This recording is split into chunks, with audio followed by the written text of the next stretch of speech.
मेरे सामाजिक परिवार के सभी सदस्यों को नमस्कार। जम्मू कश्मीर और लद्दाख देश के जो दूसरे हिस्से के नागरिक हैं, ठीक उन्हीं की तरह अधिकार रखते हैं। उनके जैसे ही उनको हर अधिकार है जो भारत का संविधान देश के दूसरे राज्यों के दूसरे हिस्से के नागरिकों को देता है। लेकिन दुर्भाग्य से एक ऐसा अनुच्छेद 370 जिसके बारे में जम्मू कश्मीर और लद्दाख के लोगों को समझाया गया कि ये दरअसल आपके हितों को सुरक्षित रखने के लिए है। लेकिन सच्चाई क्या थी?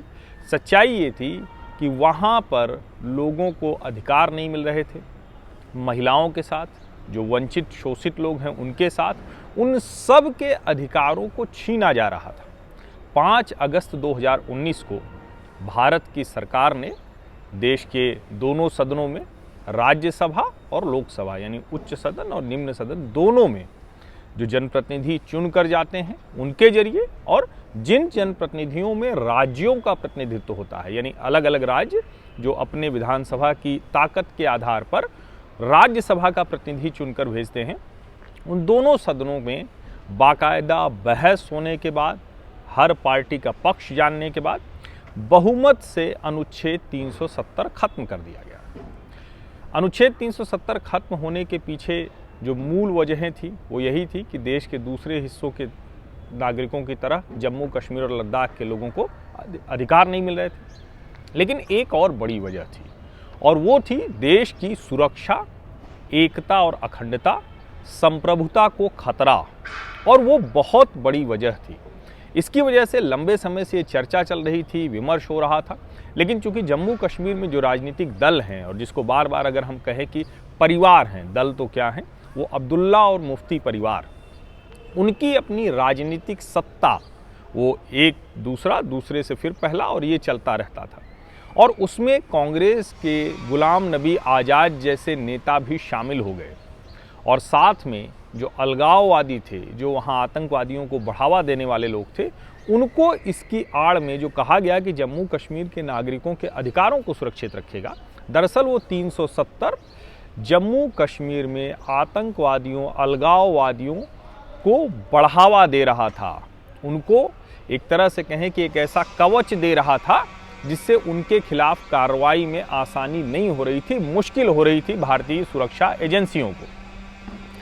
इस सब वजह से लंबे समय से चल रहे विमर्श के बाद, और इसके बारे में भारत के प्रथम प्रधानमंत्री पंडित जवाहरलाल नेहरू ने कहा था कि ये धीरे धीरे घिसते घिसते खत्म हो जाएगा। हालांकि वो घिसते घिसते खत्म नहीं हुआ।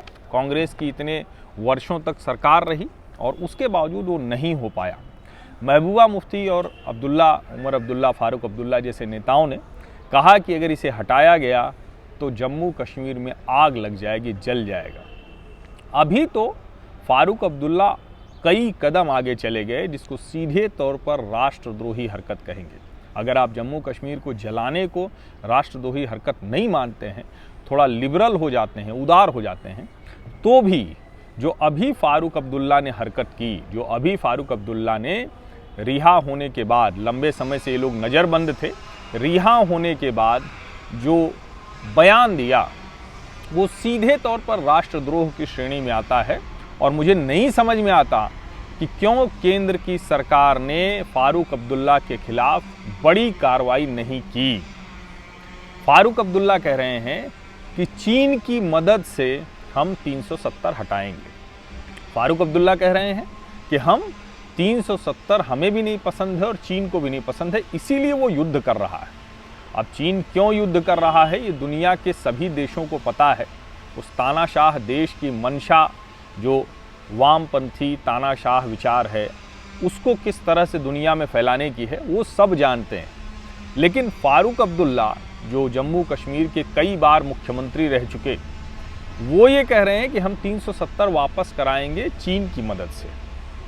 अब आप सोचिए, ये नेता छूटते हैं, महबूबा मुफ्ती की भी रिहाई होती है, और जब ये सारा विमर्श चल रहा था कि इसको 370 को हटाया जाना चाहिए, और उसके बाद से कितनी योजनाएं वहाँ लागू हो गई। केंद्र की योजनाएं नहीं लागू होती थी, भारत में ही 2-2 झंडे लगते थे। उसी के खिलाफ श्यामा प्रसाद मुखर्जी ने कहा था कि एक देश में दो निशान दो विधान नहीं चलेगा, और अब वो आखिर वो सपना पूरा हुआ, देश एक हुआ। जो सरदार वल्लभ भाई पटेल जो देश के पहले गृह मंत्री थे, उन्होंने राज्यों का एकीकरण किया, लेकिन जम्मू कश्मीर नहीं हो पाया था पूरी तरह से। अब जाकर वो हुआ 5 अगस्त 2019 को। लेकिन अब ये नेता गुपकर रोड, एक इन्होंने कहा है, उसका नाम दिया है people's alliance for Gupkar declaration.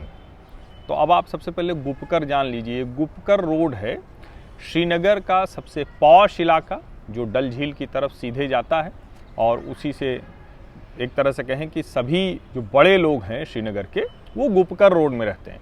और महबूबा मुफ्ती, फारूक अब्दुल्ला, उमर अब्दुल्ला, इनको पूर्व मुख्यमंत्री होने के नाते वहाँ बंगले मिले हुए हैं। अभी जाकर उमर अब्दुल्ला ने कहा कि अब हम बंगला खाली करेंगे, हालांकि अभी तक खाली नहीं कर पाए हैं।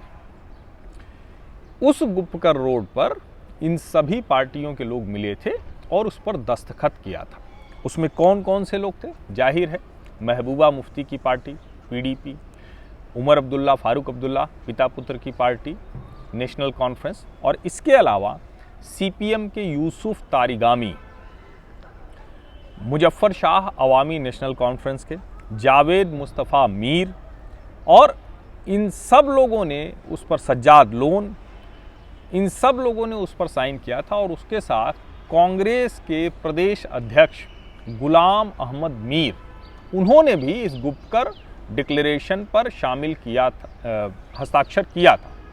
हालांकि जब इस गुपकर डिक्लेरेशन पर आगे बढ़े, जब महबूबा मुफ्ती की अभी रिहाई हुई और उस रिहाई के बाद एक साथ ये सारे नेता फिर मिले, तो कांग्रेस के प्रदेश अध्यक्ष जम्मू कश्मीर केंद्र शासित प्रदेश के गुलाम अहमद मीर ने उस बैठक में शामिल होने से इनकार कर दिया, उससे वो बचे। लेकिन लगा कि सद्बुद्धि आई क्या कांग्रेस को, लेकिन ऐसा हुआ नहीं। कांग्रेस पार्टी ने 370 फिर से जम्मू कश्मीर में लगाने के लिए लड़ाई लड़ने का ऐलान कर दिया है। अब समझ में नहीं आता कि ऐसी राष्ट्र विरोधी गतिविधियों को कांग्रेस पार्टी के तौर पर कैसे आगे बढ़ा सकती है।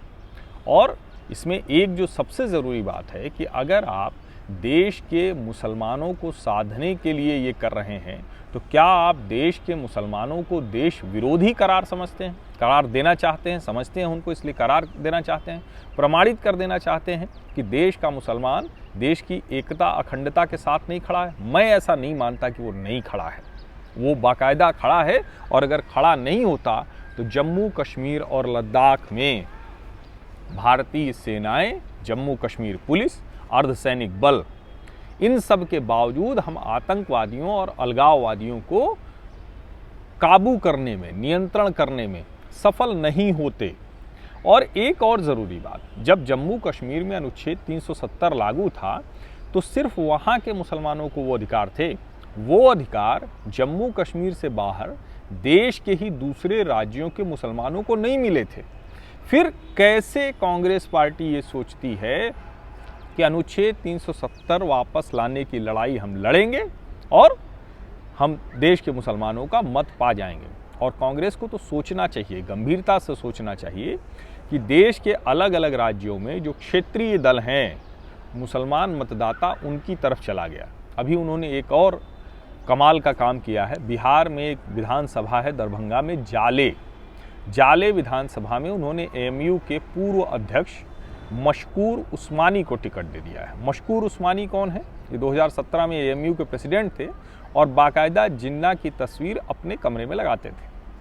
आप विमर्श के तौर पर ये चर्चा कर सकते हैं कि जिन्ना कौन थे, और मैं बार बार कहता हूँ कि भारत से कटकर ही पाकिस्तान गया, तो पाकिस्तान हमको, मतलब मैं तो कम से कम मानता हूँ कि आज नहीं तो कल उस हिस्से को भी हमारे साथ आना ही आना है।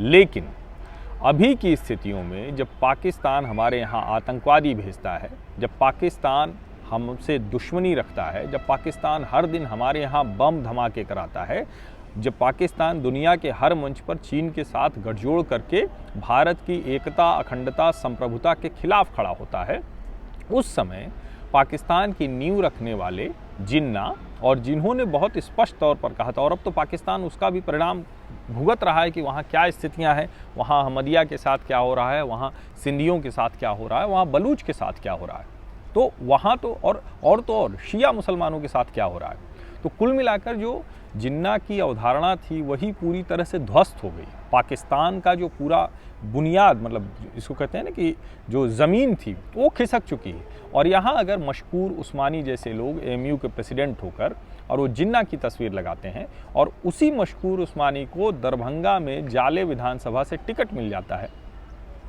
तो उस पर जवाब तो कांग्रेस के जो प्रत्याशी की दौड़ में थे ऋषि मिश्रा, उन्होंने ही दे दिया है। उन्होंने कहा कि गांधीवादी पार्टी जिन्नावादी को कैसे टिकट दे सकती है। तो आप सोचिए कि पी चिदम्बरम कह रहे हैं कि हम ये लड़ाई लड़ेंगे। पी चिदम्बरम ने बाकायदा ट्वीट किया है और कहा है कि जो वहाँ की पार्टियां हैं उन पार्टियों के साथ मिलकर हम इस लड़ाई को आगे बढ़ाएंगे। पी चिदम्बरम ने क्या कहा है मैं आपको वो पढ़ के सुनाता हूँ। जम्मू कश्मीर की मुख्य धारा की क्षेत्रीय पार्टियों का जम्मू कश्मीर और लद्दाख के लोगों के अधिकारों को बहाल करने के लिए संवैधानिक लड़ाई लड़ने के लिए एक साथ आना एक ऐसा विकास है जिसका भारत के सभी लोगों द्वारा स्वागत किया जाना चाहिए। कांग्रेस जम्मू कश्मीर के लोगों की स्थिति और अधिकारों की बहाली के लिए भी दृढ़ है। मोदी सरकार द्वारा 5 अगस्त 2019 को लिए गए मनमाने और असंवैधानिक फैसलों को रद्द किया जाना चाहिए। केंद्र सरकार को जम्मू कश्मीर की मुख्य धारा के दलों और लोगों को अलगाववादी या राष्ट्र विरोधी के रूप में देखना बंद करना चाहिए।